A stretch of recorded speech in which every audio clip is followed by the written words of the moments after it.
Oke, assalamualaikum warahmatullahi wabarakatuh. Ketemu lagi dengan saya Kirong Warsto Drexman. Di kesempatan pada sore hari ini, saya sudah berada di desa Ngasem Lemah Abang, tepatnya di Kecamatan Gimbang, Kabupaten Lamongan. Nah, tempat yang kita akan telusuri nanti merupakan adalah sebuah prasasti yang mana itu dulunya merupakan peninggalan dari Prabu Airlangga. Bagaimana nanti cerita selengkapnya? Mari ikuti kita telusuri bersama. Oke, dulur, dari setelah beberapa kilo dari desa Ngasem Lemah Abang, Kecamatan Gimbang, Kabupaten Lamongan. Nah, nanti kita akan melihat sebuah prasasti yang mana dulu itu merupakan peninggalan dari Prabu Airlangga, kawan-kawan. Di kanan kiri kita sudah dimanjakan, disambut dengan adanya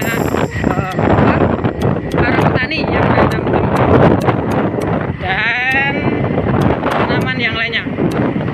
Dari arah timur kita menuju ke utara, kawan-kawan. Cuma jalannya ini agak sedikit sulit, hanya setapak karena kita melewati jalan pematang sawah. Nah, kita sudah merangsek masuk ya.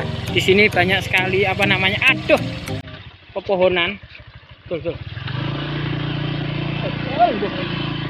Nah, awas kawan-kawan, ini agak sulit betul ini.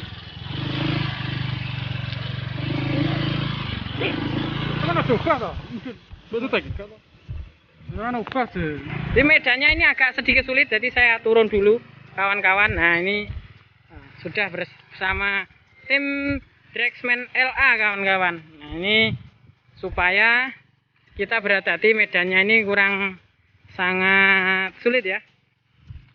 Nah, itu tadi kita hampir jatuh loh, kawan-kawan. Prasasti Airlangga memang sering ditemukan atau lebih banyak ditemukan di daerah Lamongan ya, terutama ini di daerah Gimbang, Modo dan sekitarnya, kawan-kawan. Jadi kita bersama tim Drexman LA sedang menuju ke lokasi, kawan-kawan. Di kanan kiri kita ini memang di musim kemarau ya, Mas Jul, sehingga jalannya mudah dilalui. Cuma itu tadi kendalanya agak sedikit gasruk, jadi kita tinggalkan aja dulu di situ. Nah, kita di sini memang lahannya ini melewati dari persawahan atau tempat seperti ya tanaman-tanaman seperti padi. Ini bekasnya di tempat padi. Nah, kita terus berjalan untuk menuju ke area prasasti Lemah Abang atau prasasti Mambang yang ada di desa Lemah Abang ini ya. Jadi inilah suasananya, agak sedikit sedikit sore, ini suasananya sore ya. Jadi kita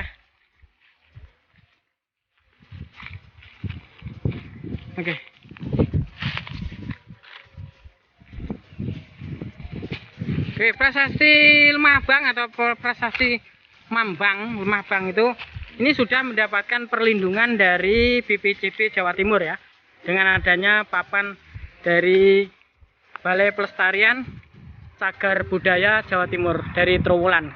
Nah, ini. Oke, kawan-kawan, dari setelah berapa kilo kita berjalan dari arah Lamongan kita menuju ke Gimbang ini. Nah, saya sudah berada di tempat di depan saya ini adalah merupakan sebuah batu prasasti. Batu prasasti ini memang dulu tujuannya utamanya dulu itu memang untuk mencatat suatu peristiwa kala itu. Nah, ini merupakan adalah prasasti zaman Prabu Airlangga, karena Prabu Airlangga itu dulu pernah menghadapi masa-masa yang suram di dalam masa kepemerintahannya. Dia sering jatuh bangun, meninggalkan kerajaan atau karena ada suatu masalah atau ada serangan dari kerajaan lain.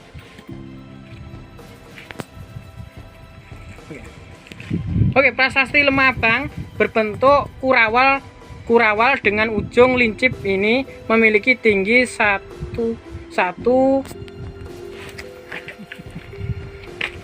Iki piro? Iki piye to macane? Gitu. 10 atau 5 cm. 105 cm. 105 cm. Lebar 74 cm dan tebal 20 cm. Ini 105 ya?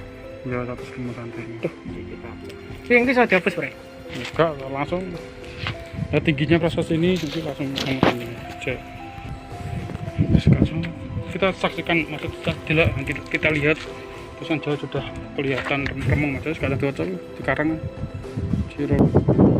Jadi hurufnya ini sangat kelihatan jelas ya, buratan-buratan seperti ini. Nah, ini masih kelihatan jelas ya. Ini merupakan huruf Jawa kuno mas. Ini seperti huruf Wonocoroko ya mas ya. Nah, ini memang tertulis bagian ini menjelaskan bahwa tanah merah atau lemah merah atau tanah abang, salah satu dari tulisan ini. Memang kondisinya sudah sangat buruk mas ya. Bagian sini juga sudah buram, tapi ini yang masih jelas.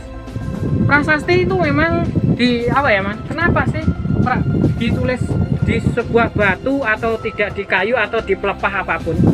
Dicarikan sebuah batu karena batu ini termasuk salah satu yang kuat ya, meskipun terpendam. Ini mas ya, kalau kita lihat di sekitar sini ini dulunya bentuknya seperti ini mas, kurang lebih ya, sehingga nih dibongkar lagi. Nah, ditemukanlah batu seperti ini atau batu prasasti. Memang pada zaman dahulu memang untuk mencatat satu peristiwa atau kejadian itu diadakan yang namanya ditulis, dicatat di sebuah batu. Orang-orang menyebutnya prasasti, batu prasasti. Kalau wong Jawa ngarani watu burik atau batu pedang karena posisinya ini menyerupai dengan sebuah pedang.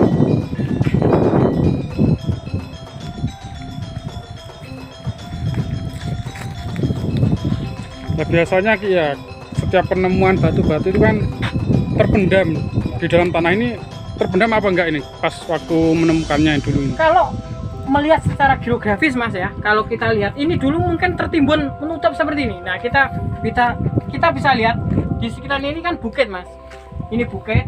Nah, mungkin bentuk mundung ya, atau tertimbun seperti tanah seperti ini, kemudian entah tahun berapa ini dikeduk atau dibongkar. Nah, ternyata di dalam sini menemukan yang namanya batu prasasti.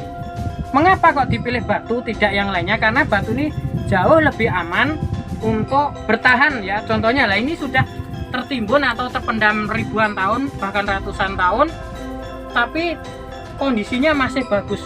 Tujuannya apa? Tujuannya agar dilihat generasi sekarang bahwasanya kerajaan itu memang ada, bukan hanya cerita isapan jempol belaka. Nah, dengan adanya batu prasasti seperti ini. Versi yang lainnya ada nggak ini? Mungkin tentang batu ini versi yang lainnya menurut legenda masyarakat, cerita-cerita dari masyarakat mungkin. Jadi begini mas ya, jadi prasasti atau orang-orang ngarani batu bersurat ya. Nah, ini kondisinya ya, kondisinya seperti ini, padahal ini sudah lama. Ini jadi setelah pemerintahan dari raja-raja itu memerintah, kemudian dari Singosari, Mojopahit, Airlangga, terus kemudian adanya masuknya Islam ke Nusa Jawa ini yang dibawa oleh para wali. Nah, ini pertama yang didoktrin atau keyakinan itu ketauhidan kepada Tuhan. Nah, setelah itu, setelah runtuhnya kerajaan Mojopahit di awal abad abad 15 masuk ke abad ke-16, nah otomatis tempat batu prasasti seperti ini atau tempat peninggalan dari kerajaan ini sudah tak terurus kembali. Akhirnya di mana kita temukan sebuah batu prasasti itu mesti kondisinya kalau tidak ditemui rimbunan, mesti ditanami tertutup dengan pepohonan. Nah, kita bisa lihat di kanan kiri kita ini ada beberapa pohon ya mas. Nah, ini jenis pohon ploso juga ada di sini. Nah, seperti ini. Oke, cukup sekian dulu review kita tentang batu prasasti yang ada di Ngimbang, tepatnya di Desa Ngasem Lemah Abang, Kecamatan Ngimbang, Kabupaten Lamongan. Cukup sekian dulu dari saya atas nama kru dari Dresmen LA dan Kironggo Warsito di Aryo Setampan. Terus bersemangat untuk menggali sejarah.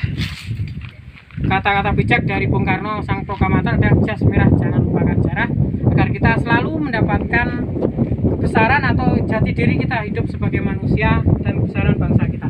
Oke, selalu berkarya untuk kemajuan bangsa. Dresmen LA Aryo Setampan.